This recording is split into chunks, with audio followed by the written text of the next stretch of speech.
At just 10 years old, when life should have been nothing more than dusty street games and careless laughter, my world split open. A cruel mistake. Wrong place, wrong face led to my abduction. And in a single day, everything I thought I knew about myself began to unravel. My Nasami never chose the moment that changed everything. Our home was small, just my mother, my sister, and me. I was undersized for my age, slight and narrow-shouldered, with long hair my mother loved to brush smooth each morning. She used to say it made me look gentle. Maybe she had once hoped for another daughter. She liked ribbons and bright fabrics and tidy outfits. I preferred grass stains, spinning wheels, and the sting of scraped knees. People often paused when they saw me, uncertain what box to place me in. My mother would simply smile at their confusion. That summer day began warm and golden. The rooftops glowed in the early sun as I hurried through my routine. Splash of water, quick brushing, hair parted the way my mother liked. Since it was school holiday, she handed me some of my sister's old play clothes. "They're meant to get dirty anyway," she said. I didn't argue. I pulled on soft, worn underlayers printed with tiny cartoon figures, snug yellow shorts, and a white t-shirt with a grinning mouse across the front. Clothes didn't matter much to me. Movement did. Speed did. Adventure did. After breakfast, I grabbed my sister's pink scooter and called out that I was circling the block. The neighborhood felt strangely hollow. No shouting kids, no bouncing balls, no chalk art on the pavement. Till I pushed off. The hum of wheels on concrete filled the quiet. I headed for the long downhill stretch at the end of the road.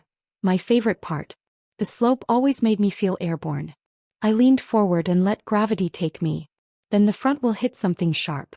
The world snapped sideways. I struck the pavement hard. Pain flared across my knees, hot and immediate. I sat stunned, tears spilling before I could stop them. A car braked beside me. A man stepped out quickly, concern written across his face. He crouched and asked if I was all right, calling me young miss without hesitation. Through my crying, I didn't bother correcting him. It happened often. He examined my knees and said the cuts needed proper care. He asked my name. "Sammy," I whispered. He helped me up and guided me into the passenger seat, fastening the seatbelt with careful hands. He promised to put my scooter in the back, and he did. When I tried giving directions home, he gently interrupted. "We should have those looked at properly," he insisted. "It won't take long." The drive stretched longer than it should have. I asked how much farther the clinic was. "Just ahead," he said calmly. Instead of a hospital, we turned down a narrow drive hidden by trees. At the end stood a small cottage, quiet and removed from the road. Unease crept into my stomach. He explained that the medical center was too far, but his wife was a nurse and could clean the cuts just as well. He carried me inside. A woman greeted us with warmth that felt rehearsed. They spoke about me as if I were expected. As if I fit into something they had already imagined. She led me toward a bathroom, running water, setting out supplies. I insisted only my knees were injured. She said I was filthy from the fall and needed washing first.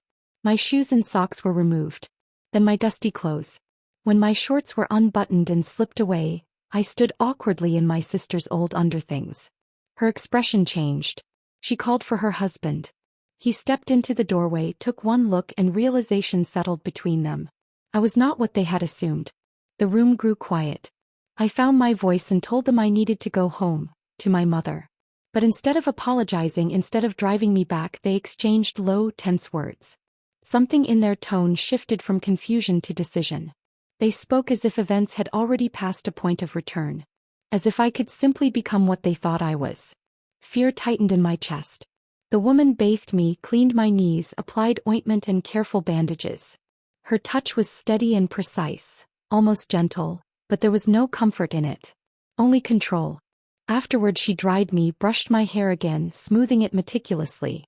She led me to a bedroom painted in pastel colors, filled with stuffed animals and picture books arranged with care.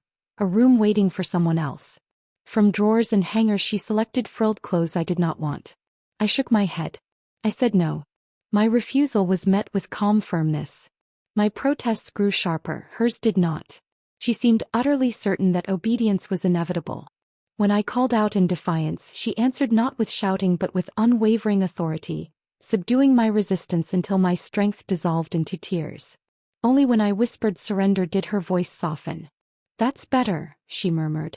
She helped me stand, adjusting the unfamiliar clothes with quiet satisfaction. In that moment I understood something clearly. This was no misunderstanding. No simple mistake. I was somewhere I did not belong. Touch reminding me of the sting I'd earned. I felt overwhelmed with embarrassment as she dressed me piece by piece, guiding my arms through the sleeves and smoothing the fabric into place.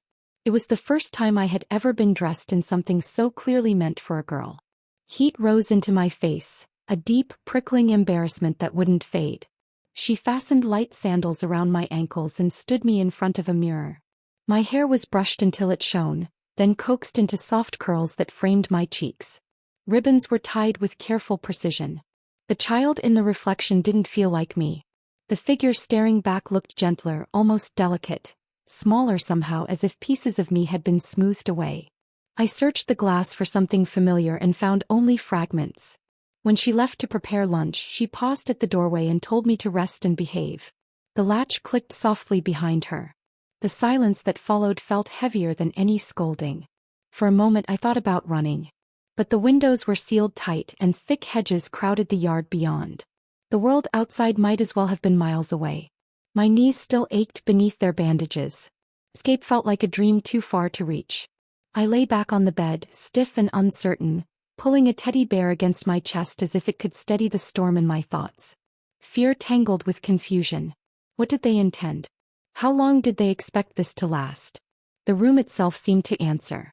Drawers brimmed with delicate garments, lace-trimmed pieces folded with precision, soft nightclothes arranged by color, outfits selected with obvious care. Inside the wardrobe hung rows of dresses and skirts, some simple, others decorated with bows and embroidery. Shoes were lined neatly below, from plain flats to tiny heeled pairs. The vanity was crowded with brushes, ribbons, sparkling clips, and small boxes of jewelry. Bottles and palettes of cosmetics spread across its surface in bright, inviting colors. Everything about the space spoke of planning, of anticipation.